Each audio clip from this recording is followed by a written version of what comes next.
주신 말씀 마가복음 2장 1절부터 12절입니다. 신약성경 55쪽입니다. 마가복음 2장 1절부터 12절입니다. 수일 후에 예수께서 다시 가버나움에 들어가시니 집에 계시다는 소문이 들린지라 많은 사람이 모여서 문 앞까지도 들어설 자리가 없게 되었는데 예수께서 그들에게 도를 말씀하시더니 사람들이 한 중풍병자를 네 사람에게 메워가지고 예수께로 올세 무리들 때문에 예수께 데려갈 수 없으므로 그 계신 곳에 지붕을 뜯어 구멍을 내고 중풍병자가 누운 상을 달아내리니 예수께서 그들의 믿음을 보시고 중풍병자에게 이르시되 작은 자야 내 죄 사함을 받았느니라 하시니 어떤 서기관들이 거기 앉아서 마음에 생각하기를 이 사람이 어찌 이렇게 말하는가 신성 모독이로다 오직 하나님 한 분 외에는 누가 능히 죄를 사하겠느냐 그들이 속으로 이렇게 생각하는 줄 예수께서 곧 중심에 아시고 이르시되 어찌하여 이것을 마음에 생각하느냐 중풍병자에게 내 죄 사함을 받았느니라 하는 말과 일어나 네 상을 가지고 걸어가라 하는 말 중에서 어느 것이 쉽겠느냐 그러나 인자가 땅에서 죄를 사하는 권세가 있는 줄을 너희로 알게 하려 하노라 하시고 중풍병자에게 말씀하시되 내가 네게 이르노니 일어나 네 상을 가지고 집으로 가라 하시니 그가 일어나고 상을 가지고 모든 사람 앞에서 나가거늘 그들이 다 놀라 하나님께 영광을 돌리며 이르되 우리가 이런 일을 도무지 보지 못하였다 하더라. 아멘. 오늘 주님 앞에 나와 예배드리는 모든 성도들을 주님의 이름으로 축복합니다.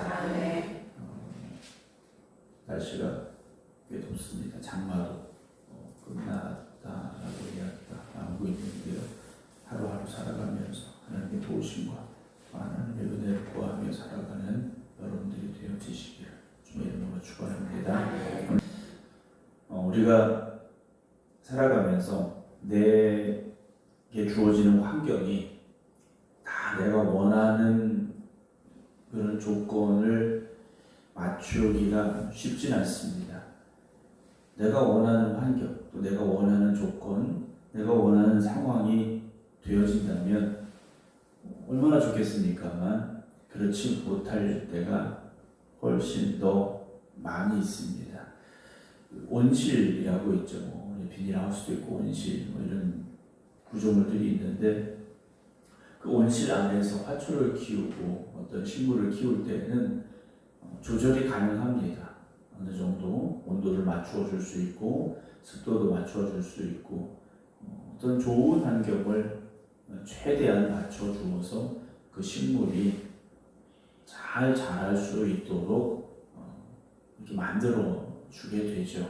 그러나 그 온실 안이 아닌 밖에 심겨진 화초나 식물들은 그렇게 맞춰줄 수가 없지 않습니까?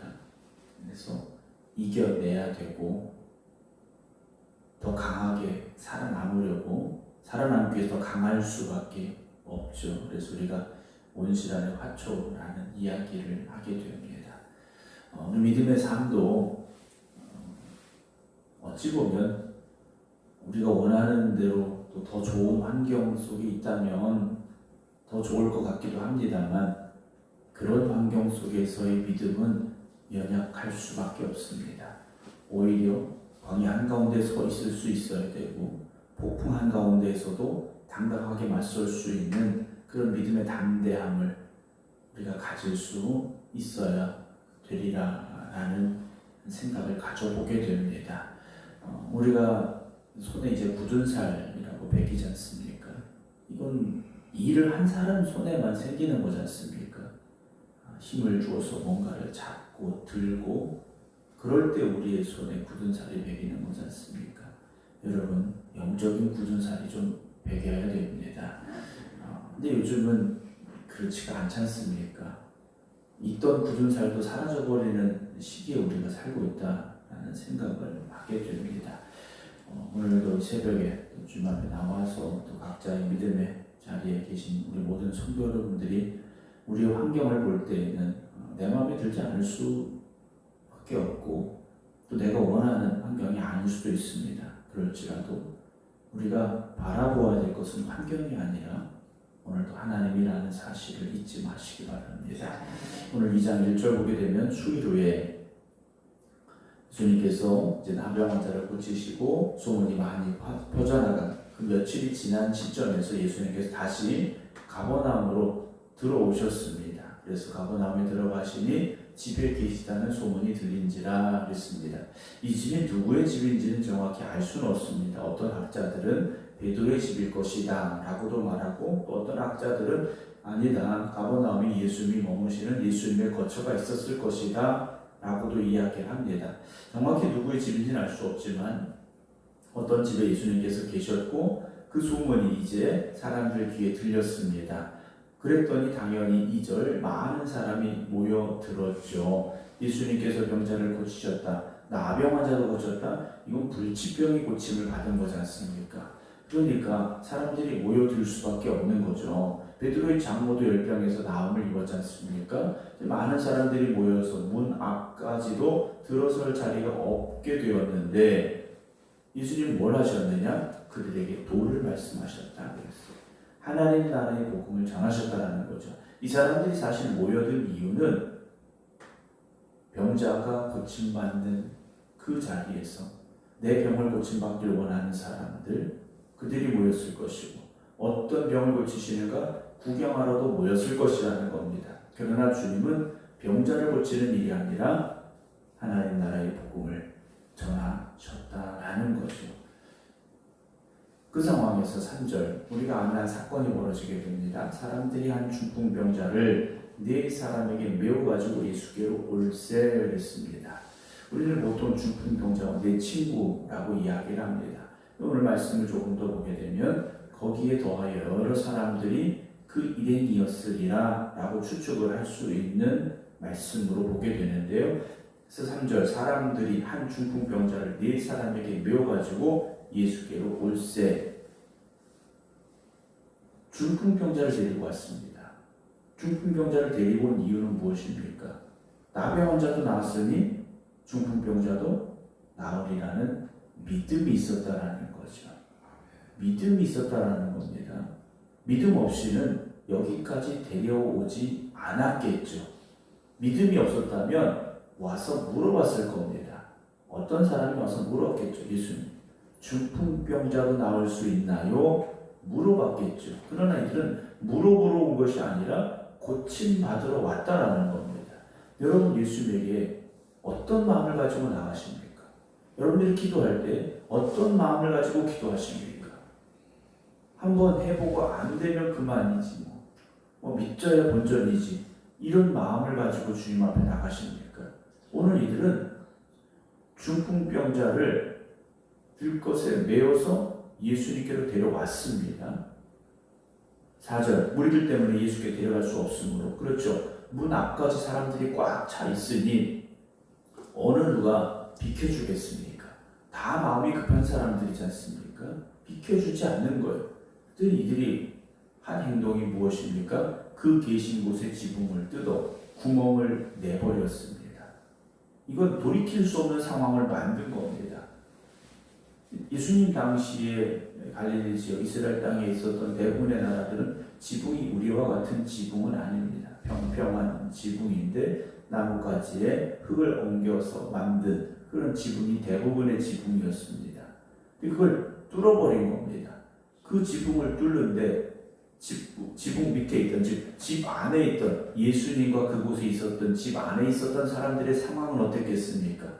위에서 흙이 쏟아져 내렸고 흙먼지가 날렸을 것이고 멀쩡한 지붕을 뚫어버리는 상황을 목격하고 계셨다라는 거죠. 이들은 지붕까지도 뚫어버린 겁니다. 왜 그럴 수 있었을까? 결국 믿음 때문에 그랬다라는 거죠. 믿음 때문에 중풍병자를 데려올 수 있었고 믿음 때문에 지붕도 뚫을 수 있었다라는 겁니다. 지붕을 뚫었는데 예수님께서 못 고친다, 그런 생각을 했다면 이들이 지붕까지 뚫었겠습니까? 지붕을 뜯어 구멍을 내버렸고 중풍병자가 누운 상을 달아 내렸다 그랬습니다. 예수께서 그들의 믿음을 보셨다 그랬어요. 중풍병자를 메워온 사람들이 지붕을 뚫었을까? 그 이외의 사람들이 지붕을 뚫었으리라 저는 생각을 합니다. 물론 그 4명의 사람, 친구라고도 되어 있기도 합니다만 이들도 함께 했겠지만 그 이외의 사람들도 거기에서 그 지붕을 뚫는 일에 동참했으리라 생각을 합니다. 기적은 누구에게 일어납니까? 믿음의 사람들에게 일어납니다. 환경이 되고 조건이 돼서 되어지는 건 기적이 아닙니다. 따뜻하고 봄이 되어서 꽃이 피었다. 그게 기적이겠습니까? 찬바람이 몰아치는 영하의 한겨울에 꽃이 피면 그게 기적이겠죠.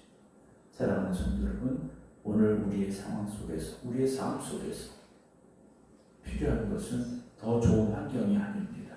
더 나은 상황이 아닙니다. 믿음을 가지고 기도하시기 바랍니다. 하나님을 바라보시기 바랍니다. 많은 사람들이 그래요. 나갈 길이 없다. 헤쳐나갈 방법이 없다라고들 이야기합니다. 그러나 길이 없다고 불평하지 마시고 주님 앞에 나가시기 바랍니다. 길을 만드시는 하나님이십니다. 역경을 이겨낼 수 있는 믿음을 가져낼 때 하나님의 기적이 일어남을 믿으시기 바랍니다. 예수께서 그들의 믿음을 보시고 그랬습니다. 이 사람들이 뭘 보셨습니까? 믿음이라고 말씀하십니다. 그 모든 과정, 그들의 행동, 이 모든 것이 무엇이었느냐? 믿음이었다라는 거죠. 오늘 주님께서 우리의 무엇을 보시겠습니까? 믿음을 보시는 겁니다. 거기에 온 사람들 중에 돈 많은 사람부터 들어와라 하지 않으셨습니다. 권력 있는 사람부터 들어와라 하지 않으셨습니다. 그들의 믿음을 보셨다 말씀하시죠. 중풍병자에게 말씀하십니다. 작은 자야, 네 죄 사함을 받았느니라 라고 말씀을 하셔요. 그래서 작은 자라고 되어 있는데 소자야 라고 되어 있는 성경에 되어 있고요. 우리 크지 않은, 그러니까 성인이 되지 못한 상황이라고 볼 수 있습니다. 그런데 성인도 되지 않은 이 아이가 중풍병에 걸려 있었다는 거죠. 보통 중풍병, 우리 상황으로 보게 되면 조금 더 그래도 나이가 있어야, 나이가 좀 되면 올 수 있는 병인데 이 사람은 그렇지 못했습니다. 젊은 나이에 중풍병에 걸려 있었다라는 거죠. 주님은 작은 자의 네 병이 나았다 이렇게 말씀하신 것이 아니라 네 죄 사함을 받았다라고 말씀을 하셔요. 죄 사함을 받았다 이 말씀을 하셨을 때 병이 나았느냐? 아직 병이 낫지 않았습니다. 병이 나은 건 12절에 가서 이 사람의 병이 나은 겁니다. 이 사람에게 당장 급한 건 뭡니까? 지금까지 뚫을 정도로 이들의 간절한 소망은 뭡니까? 중풍병이 낫는 거였습니다. 근데 주님은 이 사람에게 필요한 것이 무엇입니까? 죄 사함이었다라고 말씀하셔요. 주님은 그곳에서 무엇을 말씀하셨습니까? 도를 말씀하셨다고 그랬어요. 복음에 대해서 말씀하셨다는 거죠. 여러분, 우리가 다시 한번 점검해 봐야 됩니다. 내가 지금 하나님 앞에 간절히 원하고 소망하는 것이 무엇인가? 대부분 우리의 환경적인 문제입니다. 우리 어떤 상황의 문제라는 거죠. 주님은 우리가 먼저 죄에 대해서 해결한 받기를 기대하고 계시다는 거죠. 죄의 문제를 먼저 해결하라고 말씀하시는 겁니다. 그래서 어떤 서기관들이 거기 앉아서 마음에 생각하기를 이 사람들이 예수님 곁에 앉아 있었던 것 같습니다. 일찍 왔는지 아니면 서기관이라는 어떤 지위를 이용해서 거기 먼저 들어와 있었는지는 모르겠습니다만 이 사람들이 예수님의 말씀을 듣고 마음에 생각합니다. 7절 이 사람이 어찌 이렇게 말하는가? 신성 모독이다 그래요. 오직 하나님 한 분 외에는 누가 능히 죄를 사하겠느냐? 죄를 사하실 분은 하나님밖에 없는데 저 예수라는 사람이 이 중풍병자에게 네 죄 사함을 받았다라고 말하는 이 이야기는 신성모독이라는 거죠. 8절 그들이 속으로 이렇게 생각하는 줄 예수께서 곧 중심에 아시고 이르시되 어찌하여 이것을 마음에 생각하느냐? 너희들 지금 무슨 생각하고 있느냐? 왜 그런 생각하고 있느냐? 주님께서 그들의 생각을 아시고 말씀을 하시죠. 그래서 9절에 중풍병자에게 내 죄사함을 받았느니라 하는 말과 일어나 네 상을 가지고 걸어가라 하는 말 중에서 어느 것이 쉽겠느냐? 여러분, 죄사함에 대한 선포와 병이 나와서 네 상을 가지고 걸어가라 하는 말 중에 어느 것이 더 쉽겠습니까? 우리 생각에는 죄사함을 선포하는 게 더 쉽겠죠. 근데 주님이 하신 말씀은 그게 아닙니다. 그게 더 어려운 문제라는 거죠. 10절에 그러나 인자가 땅에서 죄를 사하는 권세가 있는 줄을 너희로 알게 하려 하노라 하시고 중풍병자에게 말씀하십니다. 내가 내게 이르노니 일어나 네 상을 가지고 집으로 가라 하시니까 일어나고 상을 가지고 모든 사람 앞에서 나가거늘 그들이 다 놀라 하나님께 영광을 돌며 이르되 우리가 이런 일을 도무지 보지 못하였다. 중풍병자가 나와서 자기를 데리고 왔던 사람들이 들고 온 그 상을 가지고 집으로 갔다라고 되어 있습니다. 사실 우리가 보기에는 중풍병자가 나았다, 이게 더 큰 일로 보여지죠. 그렇죠. 교회에서 만약에 어떤 고침받지 못하던 환자가 교회에 와서 우리 교회 왔는데 막 기도하고 그래서 병이 나았다, 암이 나았고 뭐 중풍병이 나았고, 그럼 얼마나 큰 일이 교회에서 일어난 겁니까? 소문이 퍼져 나가겠죠. 야, 그 교회 가면 병이 낫는다더라. 그런데 주님이 하시는 말씀이 무엇입니까? 죄를 사함 받아야 된다라는 거죠. 여러분, 교회에 물론 기적이 일어나고 이런 일들도 필요합니다. 그리고 여러분들의 삶에 그런 기적도 있어야 됩니다. 그런데 더 중요한 건 죄사함에 대한 문제라는 거죠. 죄사함 없이 이 땅에서 건강하게 잘 살고 이 땅에서 행복하게 잘 살고 그런데 천국 가지 못한다면 그건 아니다 라는 말씀을 드립니다. 사랑하는 성도 여러분, 그곳에 있었던 수많은 사람들이 다 죄사함 받고 천국 갔을까? 그러지 못했을 것 같습니다. 여러분, 단지 눈에 보이는 어떤 기적만 바라지 마시고 오늘 주님께서 나를 어루만지시고 내 안에 역사하시사 내가 진정으로 깨닫고 우리에게 함부로 죄사함 받게 하여 주시옵소서. 우리가 먼저 기도할 수 있기를 주님의 이름으로 부탁을 드립니다. 물론 오늘 기적은 일어났습니다. 믿음으로 나갈 때 기적이 일어났습니다. 그러나 주님께서 그에게 이 중풍병자에게 먼저 주고자 하신 것은 육신의 회복이 아니라 영적인 회복을 말씀하셨습니다. 영이 회복되어질 때 육신도 회복되어집니다. 영이 건강해질 때 여러분들의 삶도 다시금 회복될 줄로 믿으시기 바랍니다. 오늘 우리가 간절히 구해야 될 것은 먼저 회개하는 것이고 그리고 하나님의 도우심을 구하시기 바랍니다. 분명히 하나님께서 역사하시고 응답하시고 치유하시고 여러분들의 삶을 회복시켜 주시는 귀한 은혜가 임하는 오늘 이 새벽이 될 줄로 믿으시기를 주님의 이름으로 축원합니다. 기도하겠습니다. 오늘도 저희들이 주님 앞에 나왔습니다. 피곤하고 또 지친 육신이지만 모두가 잠들어 있는 이 새벽 하나님 앞에 간절히 간구하며 하나님의 도우심을 구하기 위하여 여기까지 왔습니다. 그러나 저희들이 이 간구함이 단지 중풍병이 낫기만을 원하는 우리의 환경이 우리의 상황이 바뀌고 변화되기를 원하는 기도가 되지 말게 하시고 하나님의 나라를 바라보며 나아가는 발걸음이 되게 하여 주시옵소서. 오늘도 주 앞에 나왔습니다.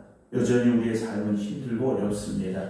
그러나 길을 만드시는 하나님, 바다를 가르시는 하나님, 그 하나님의 능력을 믿음으로 기도하오니 우리가 먼저 하나님 앞에 영적으로 깨어지게 하시고 바로 서게 하여 주시옵소서. 우리의 육신의 삶도 변화되게 하시고 기적이 일어나게 하시고 응답이 있게 하여 주시옵소서. 이제는 우리 주 예수 그리스도의 은혜와 아버지 하나님의 극진하신 사랑하심과 성령님의 감동 감화 역사하심이 오늘도 살아계신 하나님 앞에 나와 믿음으로 기도드리는 모든 성도들 위해 이제부터 영원토록 함께 하시기를 간절히 죽어나옵나이다. 아멘.